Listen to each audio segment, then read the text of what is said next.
Yes, she is.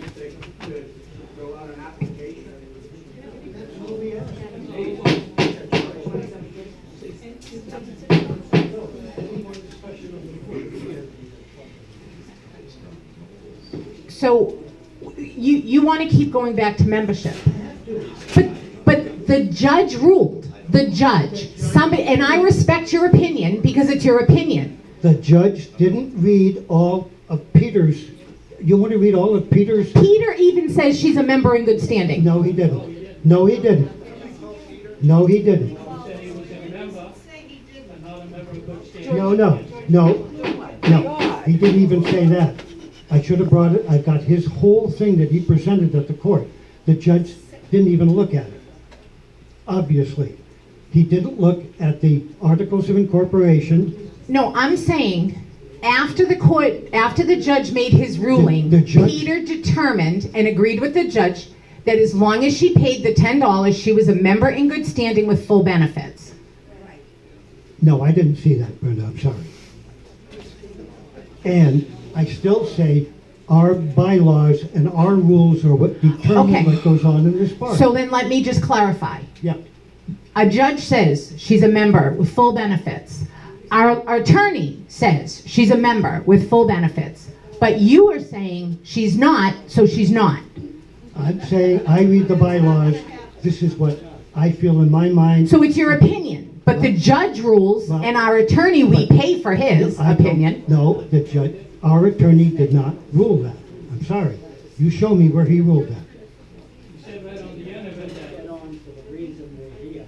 Do you want a microphone? Number one, that she was not. You need a microphone.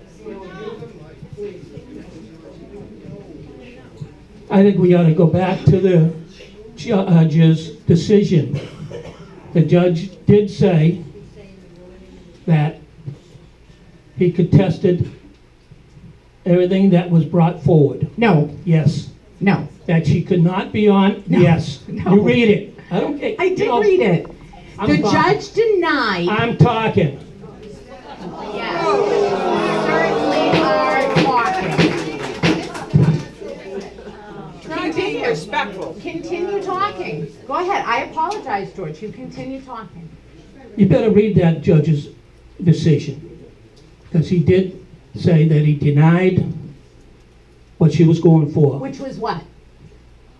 To be on the ballot and to be on the absentee ballot. He denied that. And I don't believe that's what I don't believe that's what she was going for. Okay, Yeah. I've got the judge's written decision right in front of me. Okay. It is incumbent upon the plaintiff to demonstrate that she has a likelihood of success on the merits. Here the defendant has defended this decision not to include the plaintiff's name, or the defendant, on the ballot on the basis that she is not a member in good standing. In order to run for office, a candidate must be a member in good standing per Article 6.1a of the Association bylaws. A member in good standing is defined as one whose lot rent and membership fee are current. Now, already, he's leaving out 9/10 of what our bylaws say.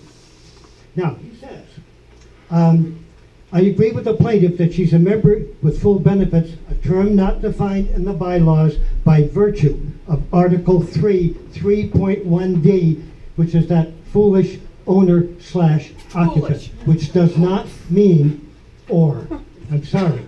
If you want to think it was, as she was an owner or an occupant of a home in the community. He didn't read the rest of our bylaws.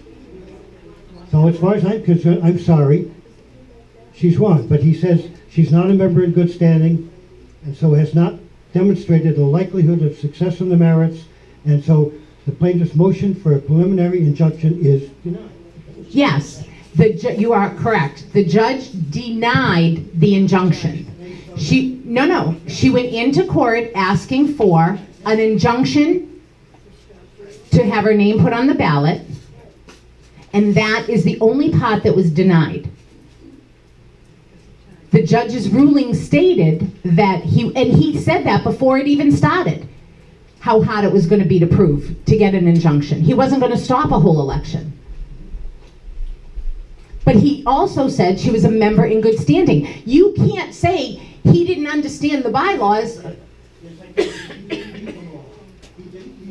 How do you know what he read? How do you know what the man read? Every single other bylaw that we have that's in there, I can read one by one after another, says you have to be owner and occupant. Every single one.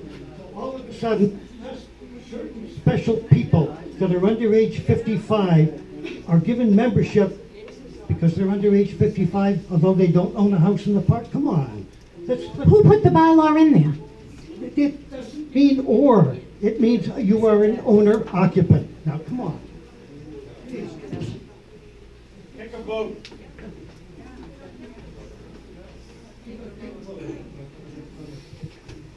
anybody else have anything to say?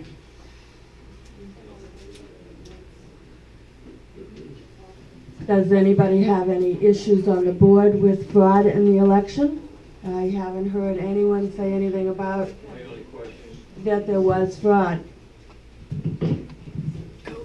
My only question is, and I can't call it fraud, was on June 17th at the elections, ballots were already being placed in a box prior to nominations being made from the floor.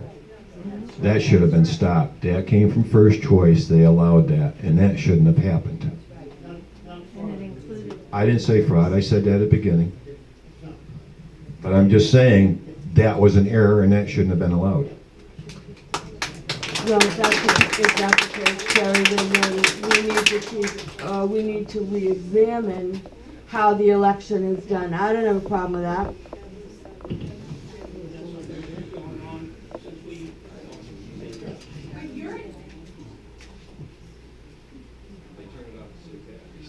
From the other hand. So you're the one that's saying the only way to contest the election is through fraud, correct? That's what it says in the parliamentary procedure. Yeah. Okay, but they have a right to petition. They have a right to contest the election.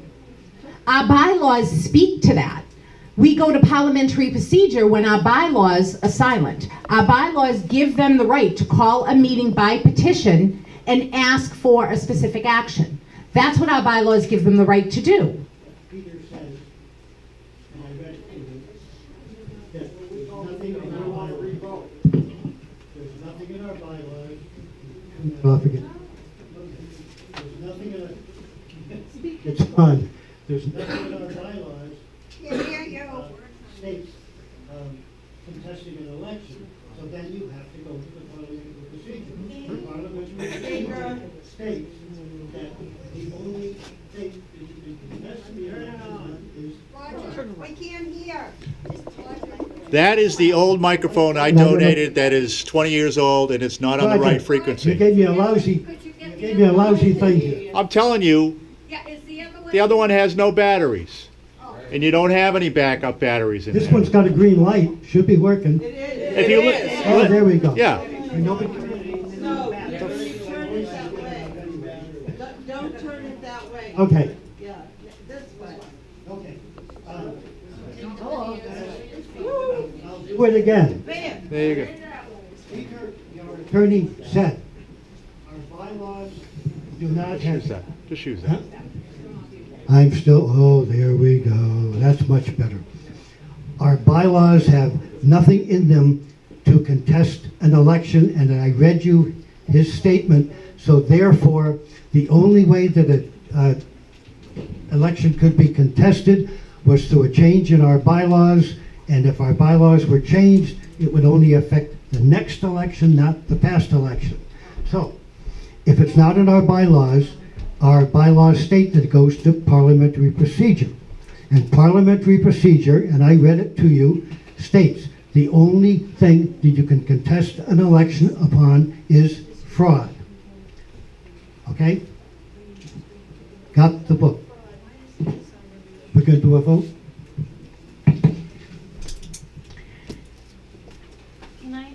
I think we're still not quite on the fact that it doesn't have to, you're missing the point that the members can petition and ask for a meeting for whatever 10% of the members want to ask for. That's the part that we seem to be getting past. We can't say, well, you can have a meeting, you just can't have it for that reason. We can't say that what we're looking at in the bylaws doesn't specifically say A, B, or C, because we have a petition that speaks to it. And our bylaws speak to the petition. So what you find in that, as far as the only way to do it is if it's fraud, is just an opinion. So the meeting can go forward, the election can be held, and then upheld. Because it's what the members are asking for, the ultimate power, the ultimate authority. But we're here, you're right, it is my opinion, but that's exactly what the 9 of us are doing at this table, just voicing our opinions. Because some of us choose to not listen to the authority people, the judge, the attorney, the members, exactly. We're all just spouting our opinions. So why can excuse me, if your opinions have merit, why don't any other opinions up here have merit?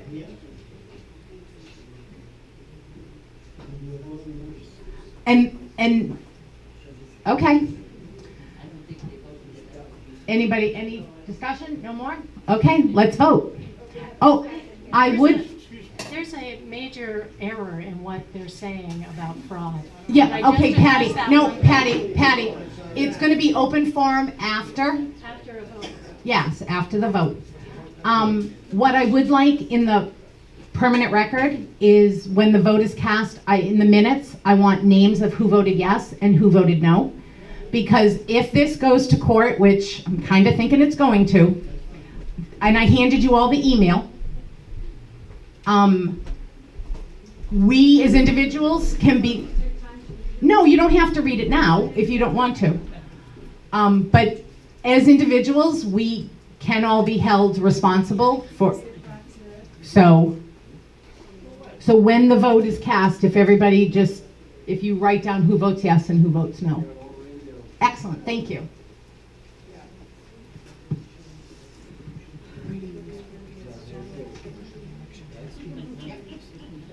Okay. Can you repeat what the vote is for again, please? Pink paper? Do you have the motion right here? I'm sorry. Yes. Okay, so we have a motion on the floor that I move that the election held at the 2017 annual meeting was conducted in a non-fraudulent manner by a third-party vendor approved by the Board of Directors at a previous board meeting, and that the Board of Directors is not bound by any other unauthorized election being held by any member group, and the board upholds that the 2017 annual meeting results stand and are to be entered into the permanent record. So it's stating that it's an unauthorized election.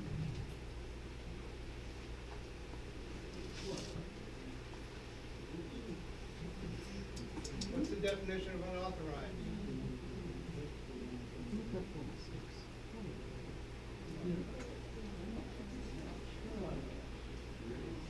Right. Okay. Vote. All in favor?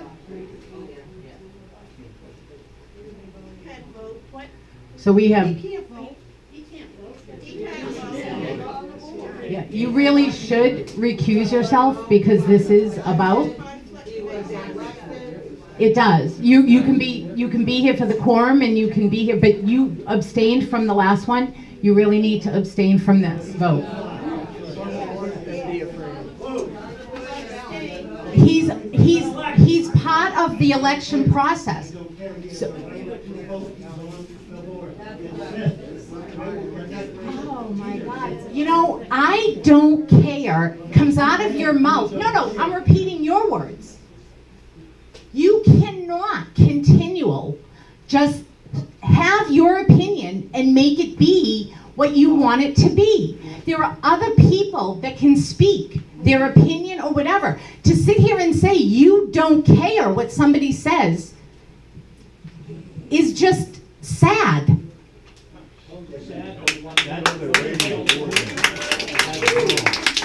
You should know better.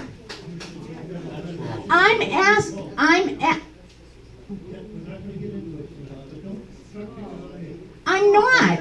I'm just saying, we have an opinion. If nobody is saying he doesn't sit here as a board member, and nobody is saying that he doesn't have a right to count as the quorum. But you're telling me this is not a conflict of interest? He's voting in his own best interest. But the members are petitioning to redo the secretary's election. And you don't believe that's a conflict of interest? His vote changes it. He's sitting the secretary. Nobody's saying he's not the acting secretary. Everybody agrees with that. He is. But our bylaws state if there's a conflict of interest, he can vote at the meeting. He cannot vote on this question. There's a conflict of interest.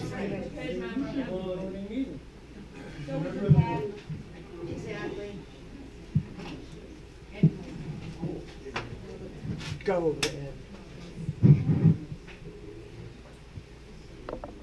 In the event that a declared winner of the board position is challenged, that person is not permitted to be seated on the board or vote on matters until the challenge is decided. The board must report its action to the members.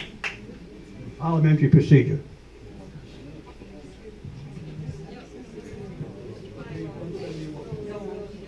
Now, is Robert's rules also inappropriate? The judge is inappropriate. Everybody does. All right, settle down, kids, settle down.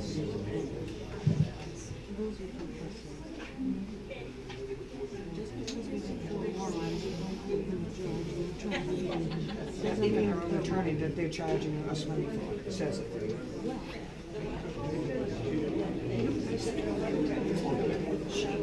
He said, I'm challenging the election at the election.